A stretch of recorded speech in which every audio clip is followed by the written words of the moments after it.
વાસના હોય છે તે તુર્ત તેવા જ કર્મ કરે છે. મનમાં વાસના એક પ્રકારની હોય અને તે કર્મ બીજા પ્રકારનું કરે એ સંભવ નથી. જે ગામમાં જવાની ઈચ્છા રાખે છે તે ગામમાં અને જે નગરમાં જવાની ઈચ્છા રાખનાર છે તે નગરમાં પહોંચે છે. જે મનુષ્યો જે વાસનાયુક્ત છે તે મનુષ્યો તે માટે સદા પ્રયત્ન કરે છે. પૂર્વજન્મમાં ફળની તીવ્ર અભિલાષા હોવાથી જે કર્મ પ્રબળ પ્રયત્નથી કરવામાં આવ્યું હોય છે તે જ આ જન્મ દેવ નામે કહેવાય છે. પૂર્વજન્મમાં તે કર્મનો અર્થવાસી શબ્દ દેવ છે. કર્મ કરનારાઓના બધા કર્મો આ પ્રમાણે થાય છે. આપણી પ્રબળ વાસના જ કર્મ છે. વાસના મનથી અલગ નથી અને મન જ પુરુષ છે.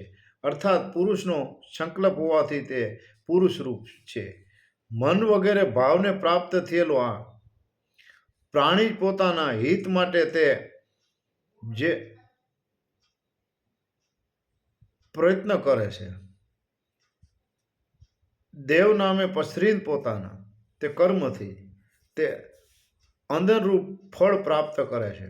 હે શ્રીરામ, મન ચિત્ત વાસના કર્મ દેવ અને નિશ્રય આ બધા મુશ્કેલીથી સમજાય એવા મનના જ નામ છે એવું સંત પુરુષોનું કંથન છે. હે શ્રીરામ, આ પ્રમાણે પૂર્વોક્ત સંજ્ઞાઓ ધારણ કરનાર પુરુષ પોતાની સુંદર વાસના દ્વારા દરરોજ જેવો પ્રયત્ન કરે છે તે મુજબ જ તેને પ્રાપ્ત ફળ મળે છે. હે રઘુનંદન, આ પ્રમાણે પુરુષથી મનુષ્ય આ જગતમાં બધું જ પ્રાપ્ત કરી શકે છે, ભાગ્યથી નહીં.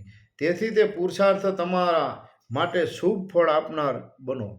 તમે પોતાના પ્રયત્નથી પ્રાપ્ત પરમ પુરુષાર્થ દ્વારા જ શાશ્વત પરમ કલ્યાણને પ્રાપ્ત કરો, અન્યથા નહીં. શ્રુતિમાં જે ચૈતન્ય માત્ર સ્વરૂપ પ્રાગ બુદ્ધિમાન પુરુષ કહ્યો છે તે તમે જો જડ શરીર નથી, તમે સવ્ય પ્રકાશરૂપ ચેતન છો અને ચેતનથી પ્રકાશિત થવાની યોગ્યતા તમારામાં ક્યાં છે? જો તમને બીજું કોઈ ચેતન પ્રકાશિત કરે છે એવું માની લેવામાં આવે તો પછી તેને બીજું કોણ પ્રકાશિત કરે છે? આ પ્રશ્ન ઊભો થશે. જો તેનો કોઈ અન્ય પ્રકાશ હોય તો પછી આને કોણ પ્રકાશિત કરશે? આ રીતે અવ્યવસ્થા દોષ પ્રાપ્ત થાય છે. તેથી મનુષ્ય શુભ અને અશુભ માર્ગે વહી રહેલી વાસનારૂપી નદીને પુરુષોચિત પ્રયત્ન દ્વારા અશુભ માર્ગથી હટાવી શુભ માર્ગમાં વાળવી જોઈએ. મનુષ્યનું બાળક જેવું સંચળ હોય છે, તેને અશુભ માર્ગ પાપથી હટાવી લેવામાં આવે તો શુભ માર્ગ